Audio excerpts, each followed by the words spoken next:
Hello, everyone. It's Michelle from IELTS Advantage with another success story. And today we're talking to Awfa. Awfa, can you please introduce yourself to everybody? Tell us your name, where you're from, what you do for a living. Okay, sure. I'm Awfa Khalid. I'm a Syrian citizen living in Saudi Arabia.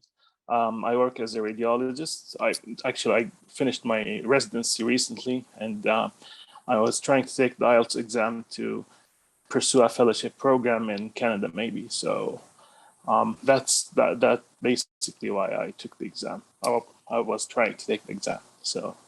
All right, and you recently passed and you got the scores that you need. Can you share your scores with everybody?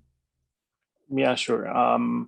The scores were 8.5 for speaking, 8 for listening, 7.5 for reading, and 7 for writing.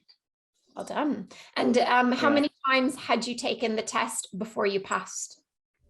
So, I had several attempts. One was in 2017, but it was I was just trying to see how the exam go, but I didn't actually study or anything. But the real attempts, if I may say, were 3 attempts. The last one was the one I passed with these scores. So which parts of the test were most difficult for you, or which ones did you have to work on the most? Definitely writing and reading, but mostly writing. Reading was like a less problematic thing. Listening and speaking were easy for me, so I didn't work on them too much, to be honest. Yeah, I mean, you scored an 8.5 in speaking, which means that actually you scored a 9 in 2 categories, like this fluency, coherence, vocab, grammar, and pronunciation. You scored a 9 in two of those categories, which is incredible. And that means that your level of English is very high. So it must have been quite frustrating for you then to struggle with the writing aspect. Yeah, actually, I in the first test that I took in July, I believe, I scored above 7 in all categories except writing, where I got 6.5. So it was quite frustrating, to be honest. For like a 0.5, I have to retake the exam 3 times. So that was annoying. Yeah, definitely. And we sometimes get students who join IELTS Advantage who are frustrated like you were because their English is very good and they have no problem whatsoever communicating in their daily life, but they keep failing the writing test. So what did you learn about the mistakes that you were making that were causing you to fail the writing? Well, I believe that, of course, I joined the course after the second attempt, which also had like a 6.5 in writing. I scored 6.5 in writing. So I realized it's a problem that I have to tackle. And so I joined the IELTS Advantage course after that. The points that I believe that were hindering my progression in writing, it was in task 1, I had no clear scheme on how to write, on how to tackle task 1, to be specific. I had no idea which points should I mention, what should I say in the overview. All that were kind of hazy, and if you study independently, you wouldn't find anything like solid to tell you what to do. But I found these information in the course. The second thing was in task 2, on how to arrange the paragraphs, on how to arrange the ideas. I used like lots of linking words because I thought that will increase my score.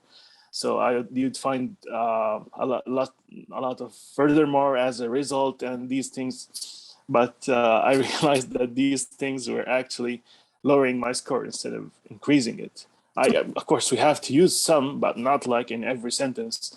And based on the things that I read independently, they said you have to use these things in every sentence.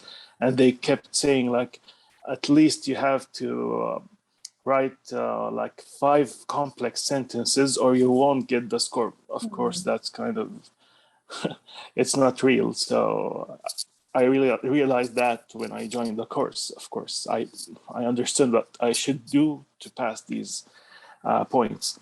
And I had a serious issue in writing that I never checked my writing. I just write and then just go to the next step.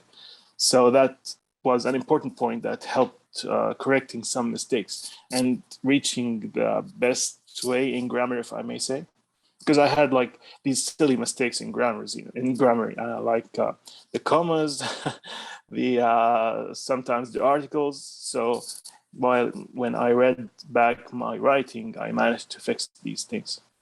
So I think that anybody listening to you would wonder how you could possibly not be at a band 7 for grammar, because your English is very, very good.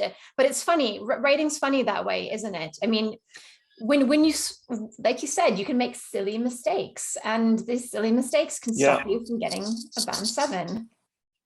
Yeah. Yeah, exactly. You just, when I usually, when I write, I just keep on writing subconsciously. So when you write subconsciously, you will make mistakes. It's inevitable. So you have to check your writings. That's an important thing to do. You know.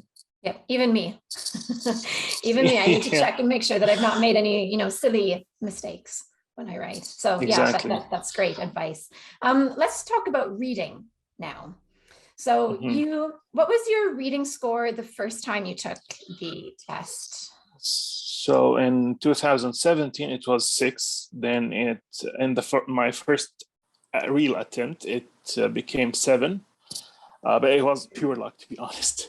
The 7 was pure luck. I just I got stuck in time. So for the last passage, I found that there are like 5 true or false questions. So I just put them all through, and it worked out somehow. Lucky. Managed to get a 7. Then it became 6.5 in my third exam, and finally it became 7.5 after the course, of course. So what skills or sub skills did you have to work on to increase your score? One of the most important thing was the reading speed. It was my biggest issue, because in all my tests, I managed to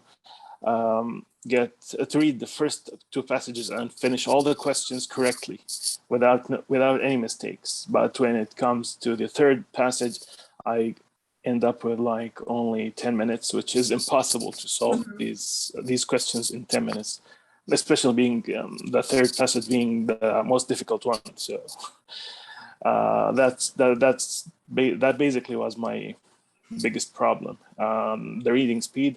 And sometimes when it comes to to difficult passages, when they go deep in archaeology or these things, I just get lost. I can't skim even, or scan. It makes it difficult for me. Yeah.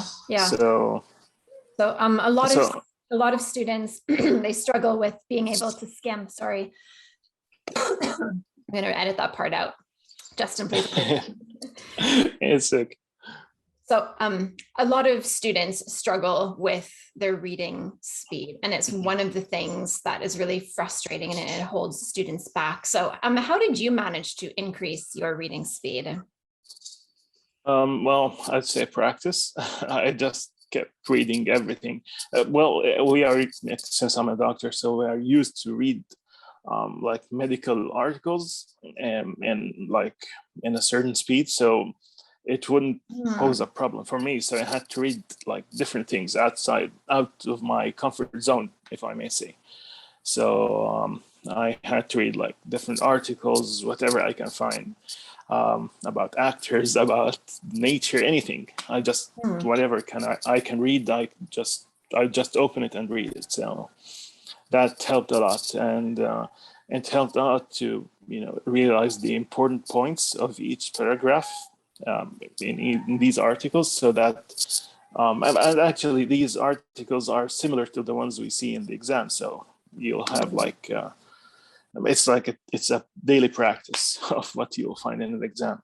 So it sounds But like when you were reading, you were trying to understand the meaning of the text and what yeah, the main idea was. Is that right? yeah, exactly. I think that's really Yeah. important because when a lot of students read, they just focus on the words, like, oh, that's a new word, and oh, that's a new word. Yeah. And they don't really think about, well, how does the text fit together? How do the ideas link together? What is the main idea of the paragraph? Exactly. So Yeah, that's exactly. really good advice. Yeah.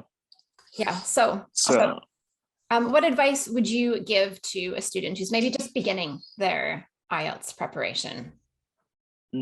Well, it might sound weird, but I think taking the exam before you start to know what's your level and what skills you need to improve is kind of important, because that's what happened in 2017. I just took it for fun, if I may say, and I realized that I have no problem in speaking. I have no problem in listening, but my main issues are in reading and writing. So that's the things that I should focus on. Of course, I ignored the test for like a long period until 2021. But when I started study, I knew that these are my problems, because from 2017, nothing will change for my listening and for my speaking, but definitely the reading part and the writing parts, that part need to be worked on. So I just knew what I should tackle. So it might sound weird, but I think taking an exam to know your level might help you know what you should do. And after that, you can take the hard way or the easy way. So I took the hard way at first by trying to study independently, because I had no idea what to do. So I just tried to check YouTube channels and read all different blogs online. Like I found many blogs in the Middle East or outside. So I used these blogs, but I also had they weren't successful. They didn't help, to be honest, and they didn't help with the things that I needed to help with, the reading and the writing. So we can see that obviously reflected on my scores.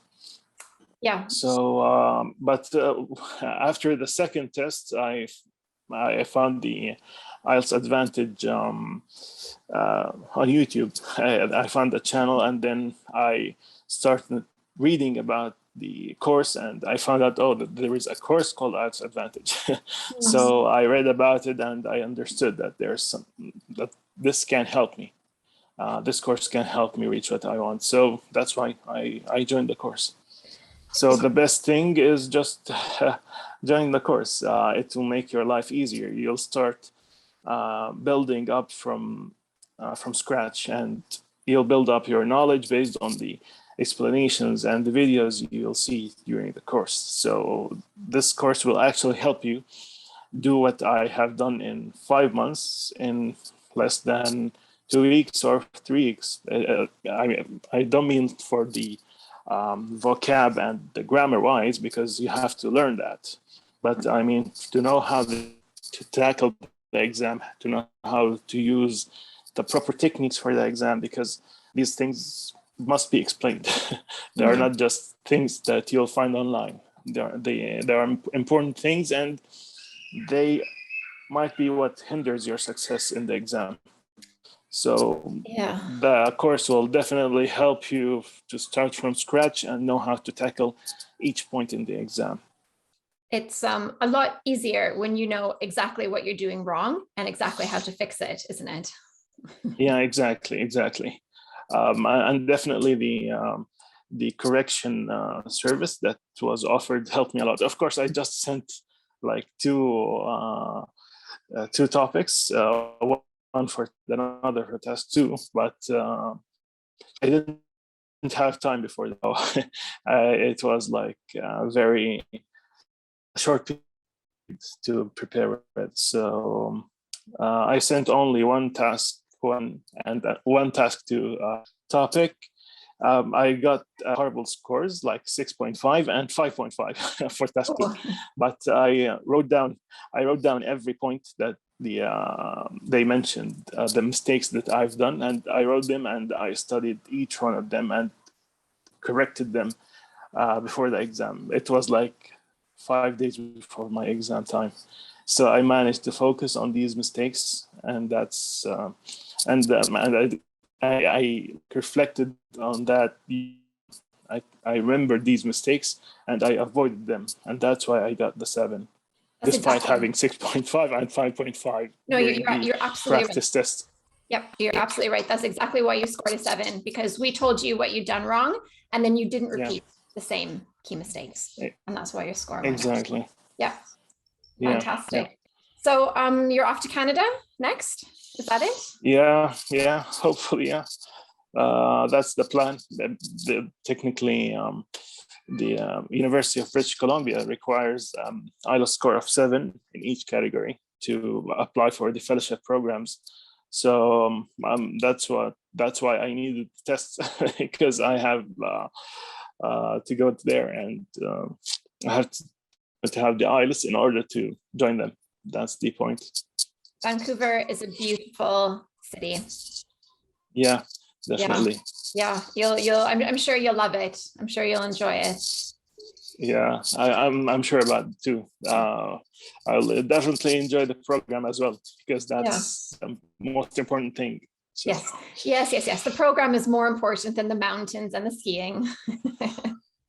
Well, they are all important, but progressing in career is kind of important as well. So.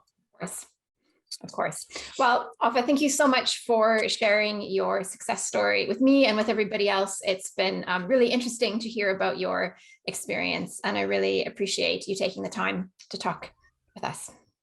Hey, Chris here again. Hopefully you enjoyed that success story video. That student was part of our IELTS VIP course, and on that course we show students exactly where they're going wrong and exactly what to do to get the score that they need. And we give them all the help and support that they need in order to get a 7, 8 or even 9 in their IELTS test.